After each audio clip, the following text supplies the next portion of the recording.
ನೋಡ್ಕೊ ಒಂದ್ಸರಿ. ಹಾಂ ಅಣ್ಣ ಕರೆಕ್ಟಾಗಿದೆ. ಅಶು ಬೀಗ ಇಸ್ಕೋ.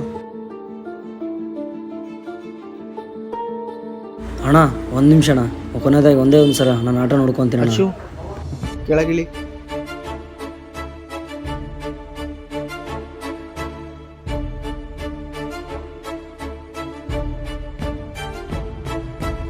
ಓಕೆ ಅಣ್ಣ, ತುಂಬ ಥ್ಯಾಂಕ್ಸ್ ಅಣ್ಣ. ಒಂದು ನಿಮಿಷ ಇಲ್ವಾ? ಇವಾಗ ಹೆಂಗೋ ಈ ಆಟೋಗಳೆಲ್ಲ ರೆಂಟಿಗೆ ಕೊಡ್ತಾ ಇದ್ದೀವಿ. ಈ ಆಟೋ ಕೂಡ ರೆಂಟಿಗೆ ಕೊಡ್ತಾ ಇದ್ದೀನಿ ಅಂತ ಅನ್ಕೋ. ಅದೇನೈತೆ ತಿಂಗಳ ರೆಂಟ್ ಕಟ್ಕೊಂಡು ಹೋಗು. ತುಂಬ ಥ್ಯಾಂಕ್ಸ್ ಅಣ್ಣ, ತುಂಬ ಥ್ಯಾಂಕ್ಸ್ ಅಣ್ಣ. ಅಶು ಬೀಗ ಕೊಡು.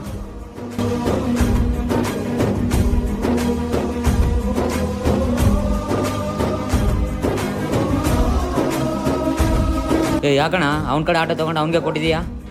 ಆಟೋ ತಗೋಣಮ್ಮ ಅಂತಲೇ ಬಂದೆ, ಬಟ್ ಅವ್ನು ಎಷ್ಟು ಎಮೋಷನ್ ಆಗ್ತಾಯಿದ್ದಾನೆ ನೋಡ್ತಾ ಇದೆಯಲ್ಲ. ಆ ಆಟೋನೇ ಅವ್ನ ಫ್ಯಾಮ್ಲಿ ಅಂದ್ಕೊಂಡಿದ್ದಾನೋ, ಆ ಫ್ಯಾಮ್ಲಿಲಿಂದ ಒಬ್ರು ದೂರ ಮಾಡ್ದಂಗೆ ಆಗಲ್ವ. ಅದಕ್ಕೆ ನಾನು ಆ ಥರ ಮಾಡಿದೆ. ಸ್ವಲ್ಪ ದಿನ ಬಾಡಿಗೆ ಹಾಕ್ಕೊಂಡಂಗೆ ಇರುತ್ತೆ. ಸ್ವಲ್ಪ ದುಡ್ಡು ಬಂದಮೇಲೆ ಅವ್ನ ಆಟೋ ಅವನೇ ಬಿಡ್ಸ್ಕೊಂಡು ಹೋಗ್ತಾನೆ.